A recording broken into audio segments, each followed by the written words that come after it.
Chào mọi người, lại là tôi đây. Cảm ơn các bạn đã dành thời gian để lắng nghe một chủ đề vô cùng quan trọng mà mình tin rằng ai cũng nên quan tâm. Hôm nay, chúng ta hãy cùng nói về một vấn đề cấp bách, đó là các đại dương trên hành tinh của chúng ta. Đại dương không chỉ là một phần của thiên nhiên, mà còn là một phần không thể thiếu trong cuộc sống hàng ngày của mỗi chúng ta. Hơn 70% trái đất được bao phủ bởi những vùng biển xanh thẳm, nơi chứa đựng sự sống phong phú và mang lại cho chúng ta không khí, thức ăn cùng sự ổn định khí hậu. Đại dương là nguồn cung cấp oxy lớn nhất thế giới, thậm chí còn nhiều hơn cả rừng nhiệt đới Amazon. Nhờ có đại dương, chúng ta mới có thể tận hưởng những ngày hè mát mẻ, những bữa ăn hải sản tươi ngon và những chuyến du lịch tuyệt vời bên bờ biển. Đại dương là trái tim của thế giới, là ngôi nhà của hàng triệu sinh vật và là nguồn cảm hứng cho những cuộc phiêu lưu và khám phá. Từ những chú cá nhỏ bé đến những chú cá voi khổng lồ, tất cả đều phụ thuộc vào sự khỏe mạnh của đại dương để tồn tại. Nhưng hiện tại, ngôi nhà xanh của chúng ta đang gặp nguy hiểm. Những gì từng là thiên đường dưới nước đang dần biến thành những vùng chết, không còn sự sống. Một kẻ thù thầm lặng đang bóp nghẹt những dòng nước và biển các hệ sinh thái đầy sức sống thành những nghĩa địa. Những rắn san hô rực rỡ màu sắc đang dần phai nhạt, các loài sinh vật biển ngày càng ít đi và sự cân bằng tự nhiên bị phá vỡ. Kẻ thù này không phải là quái vật biển mà chính là nhựa. Nhựa xuất hiện ở khắp mọi nơi, từ những chai nước nhỏ bé đến những túi nylon mà chúng ta sử dụng hàng ngày. Túi nhựa, chai nhựa và bao bì nhựa đang làm nghẹt thở các đại dương của chúng ta và chính chúng ta là những người đã vứt chúng ra đó. Mỗi năm, hàng triệu tấn nhựa bị thải ra biển, gây ra hậu quả nghiêm trọng cho cả động vật lẫn con người. Hãy hình dung bãi biển yêu thích của bạn, giờ đây bị bao phủ bởi rác thải nhựa. Những nơi từng là điểm đến lý tưởng cho gia đình và bạn bè, giờ chỉ còn lại sự ô nhiễm và mùi hôi khó chịu. Thật đau lòng, và điều này đang xảy ra ở khắp mọi nơi.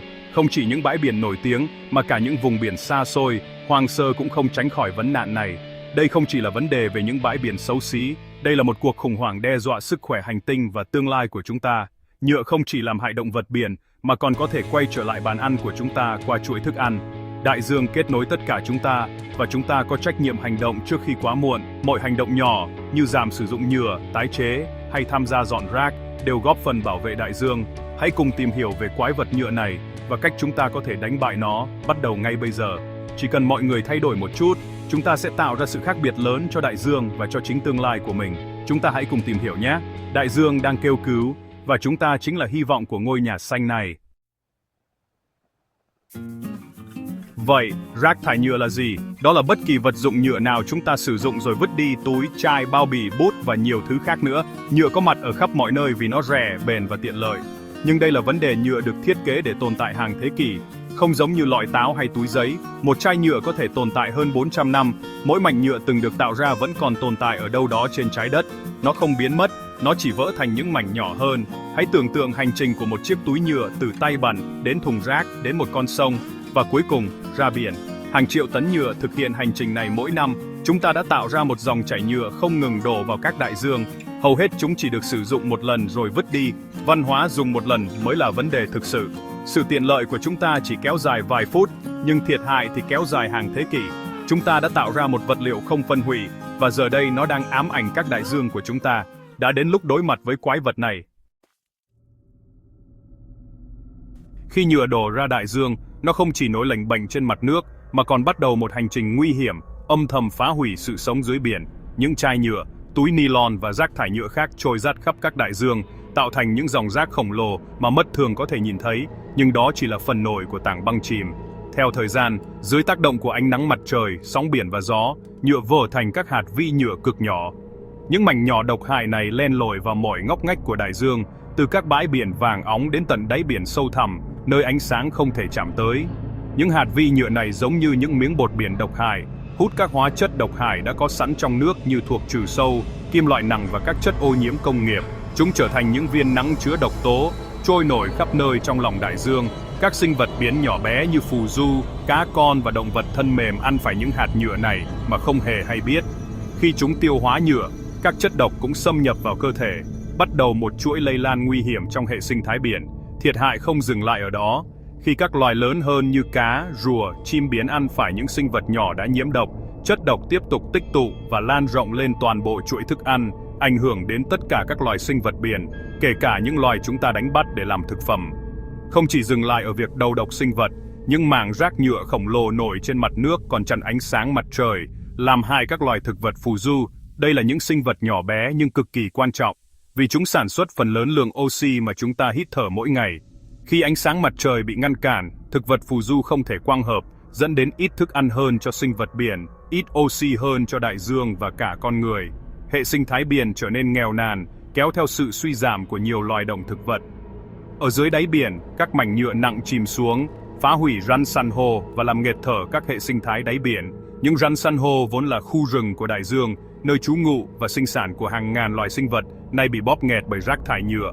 Lưỡi đánh cá bị bỏ lại, còn gọi là lưỡi ma, mắc kẹt vào các rắn san hô mỏng manh, làm gãy vỡ và giết chết các môi trường sống đã mất hàng thế kỷ để hình thành. Những chiếc lưỡi này tiếp tục bay và giết hại sinh vật biển trong nhiều năm sau khi bị bỏ lại. Nhựa đang làm nghẹt thở đại dương, cướp đi ánh sáng, oxy và sự sống của nó. Nước biển trở nên đục ngầu, các sinh vật biển vật lớn để tồn tại trong môi trường ngày càng khắc nghiệt. Từ mặt nước đến vực sâu, nhựa để lại một dấu vết hủy diệt kéo dài hàng trăm năm, bởi nhựa gần như không phân hủy hoàn toàn trong tự nhiên. Rác thải của chúng ta đang đầu độc biển cả ở mọi cấp độ, đe dọa tương lai của đại dương và cả chính chúng ta. Nếu không hành động ngay hôm nay, đại dương sẽ không còn là nguồn sống mà trở thành bãi rác khổng lồ của nhân loại. Đối với các loài động vật biển, nhựa là một cái bẫy chết người. Rùa biển nhầm lẫn túi nhựa nối với sừa, món ăn yêu thích của chúng, và chết đói với dạ dày đầy nhựa. Chim biển nhặt những mảnh nhựa đầy màu sắc, cho con non ăn, khiến chúng chết với bụng đầy nắp chai và bật lửa. Cá voi và cá heo bị mắc kẹt trong lưới và rác thải, chịu đựng những vết thương và cái chết từ từ. Hai cẩu và sư tử biển đeo những vòng nhựa như những chiếc vòng cổ chết chóc. Hơn 1 triệu chim biển và 100.000 động vật có vú biển chết vì nhựa mỗi năm, và đó chỉ là những gì chúng ta biết. Với mỗi con vật được tìm thấy, vô số con khác chết mà không ai hay biết. Từ những con cá nhỏ ăn vì nhựa đến những con cá voi khổng lồ bị mắc kẹt trong lưới ma, không một sinh vật nào an toàn. Sự tiện lợi của chúng ta đang gây ra một cuộc tàn sát hàng loạt trong đại dương. Toàn bộ quần thể đang bị xóa sổ theo những cách tàn nhẫn nhất. Động vật hoang dã của đại dương đang phải trả giá cho văn hóa vứt bỏ của chúng ta. Chúng ta phải ngăn chặn thảm kịch này. Thời gian để hành động là ngay bây giờ. Chúng ta từng nghĩ rằng vứt rác đi là nó sẽ biến mất, nhưng nhựa lại quay trở lại với chúng ta. Vị nhựa bị sinh vật phù du ăn, sau đó là cá và cuối cùng là chúng ta. Chất độc bám vào những mảnh nhựa này và tích tụ qua chuỗi thức ăn, một quá trình gọi là khuếch đại sinh học. Khi hải sản đến đìa của chúng ta, nó có thể chứa đầy hóa chất độc hại. Chúng ta đang thực sự ăn rác của chính mình. Những hóa chất này có liên quan đến các vấn đề về hormone, các vấn đề sinh sản và thậm chí là ung thư. Vị nhựa được tìm thấy trong hải sản, nước và thậm chí cả muối. Quái vật nhựa giờ đây đã ở bên trong chúng ta. Cuộc khủng hoảng này đe dọa sức khỏe của chúng ta, ngành đánh bắt cá và du lịch của chúng ta. Đại dương ô nhiễm có nghĩa là ít cá hơn, mất việc làm và những bãi biển không ai muốn ghé thăm. Chi phí của nhựa không chỉ là về môi trường, nó còn là vấn đề cá nhân và kinh tế. Đây không chỉ là một vấn đề địa phương mà là toàn cầu. Mỗi ngày, hàng triệu tấn nhựa được thải ra đại dương từ khắp các châu lục, vượt qua mọi ranh giới địa lý và chính trị. Dù bạn sống ở đâu, những gì chúng ta vứt bỏ đều có thể quay trở lại, ảnh hưởng đến mọi sinh vật và cộng đồng trên hành tinh này. Trên đảo Henderson xa xôi, một nơi gần như không có người sinh sống, các nhà khoa học đã tìm thấy những bãi biển bị chôn vùi trong nhựa, được dòng hải lưu mang đến từ hàng ngàn dặm. Những mảnh nhựa nhỏ bé này đã vượt đại dương, tích tụ qua nhiều năm, biến một thiên đường hoang sơ thành bãi rác khổng lồ. Bãi rác khổng lồ Thái Bình Dương, một món súp vị nhựa xoáy tròn có kích thước gấp đôi bằng Texas, chỉ là một trong 5 bãi rác khổng lồ trên toàn thế giới.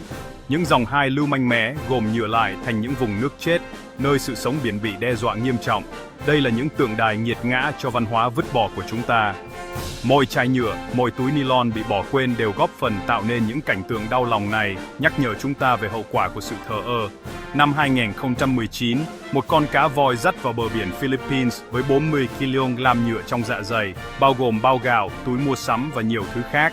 Đó không chỉ là một câu chuyện buồn, mà còn là minh chứng rõ ràng cho sự nguy hiểm của rác thải nhựa đối với động vật biển. Những bi kịch tương tự xảy ra từ Thái Lan đến Tây Ban Nha đến Mỹ. Ở bất cứ đâu có biển có sóng, đều có thể bắt gặp cảnh tượng động vật mắc kẹt trong nhựa, bãi biển phủ đầy rác, và cộng đồng địa phương phải đối mặt với hậu quả lâu dài. Nhựa bị đổ ở một quốc gia cuối cùng lại trôi dắt vào bờ biển của một quốc gia khác, hoặc bên trong một con cá voi di cư.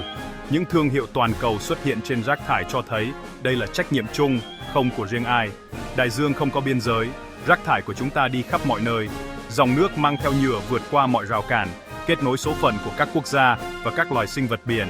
Những câu chuyện này là những lời cảnh báo khẩn cấp cho cả hành tinh, bao gồm cả Việt Nam. Bờ biển Việt Nam cũng đang đối mặt với làn sóng rác thải nhựa, ảnh hưởng đến ngư dân, du lịch và sức khỏe cộng đồng. Những hình ảnh thật đau lòng, nhưng chúng cũng là một lời kêu gọi hành động.